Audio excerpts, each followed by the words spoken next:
return duct manual damper. So ito. So ano bang purpose niya, guys? Ito sa return duct. Ayan o. Ayan. So ngayon, guys, bakit naglalagay yung mga HVAC engineer ng return air manual damper tulad niyan?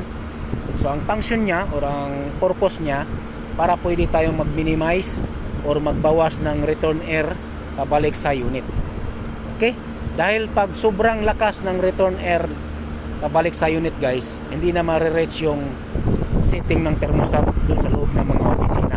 Yan yung supply duct. Pagbuga dun sa mga diffuser na malamig na hangin, hihigupin lang din niya agad. Kaya pwede nating hinaan, pwede nating lakasan yung return air gamit niya. For example, niyan, 75% yung open ng return duct.